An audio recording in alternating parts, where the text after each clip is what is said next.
নমস্কার বন্ধুরা, সরস্বতীর বাগানে আপনাদের স্বাগত। যারা ছাদের টবে কিংবা ক্যারেটে অল্প মাটিতে ডাঁটা শাক করছেন, তাদের জন্য এই ভিডিওটি খুব গুরুত্বপূর্ণ। দয়া করে স্কিপ না করে সম্পূর্ণ ভিডিওটা দেখুন। অবশ্যই একদিন না একদিন কাজে আসবেই। এবং এই যে ভিডিওটা দেখছেন, ভিডিওটি কিন্তু আমি ছাদের উপরেই করছি। অনেক সময় নেটের প্রবলেম বলে অসুবিধে হয়, অনেক সময় কথা কেটে যায়, অনেক সময় ডিস্টার্ব হয়। এই ডাঁটা শাক লাগানোর আগেই প্রথমে বলবো মাটি 50% মাটির সঙ্গে 50% গোবর মিক্সড করে সেই মাটিতেই বীজ ফেলে দিলেই 7 দিনের পর গাছ বেরোবে।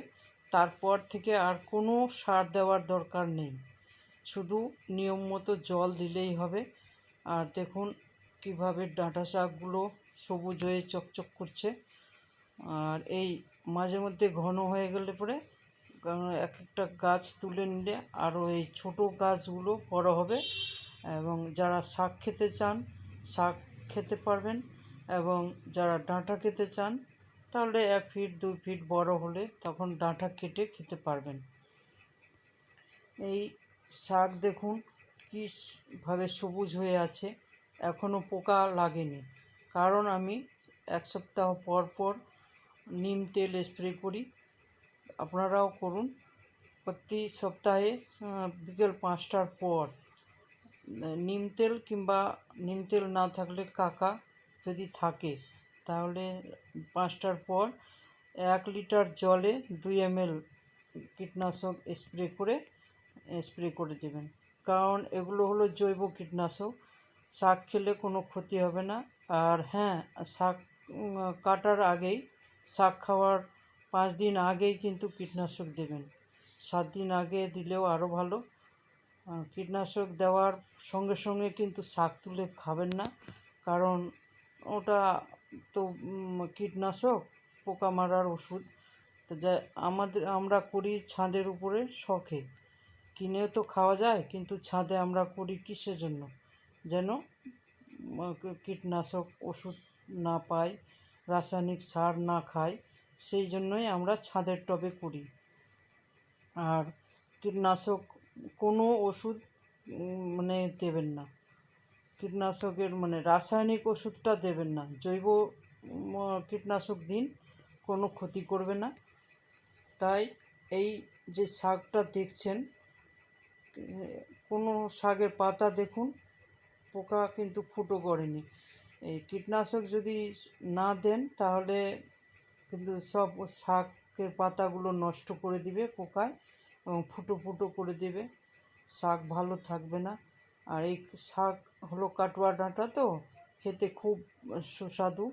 একবার করে দেখুন এবং খান, দেখবেন খুব ভালো লাগবে। ডাঁটাও খেতে খুব স্বাদ লাগে, হালকা আর শাক খেতেও খুব ভালো লাগে। তাই আমি যেভাবে করেছি আপনারাও সেভাবে করে দেখুন, দেখবেন খুব ভালো হবে।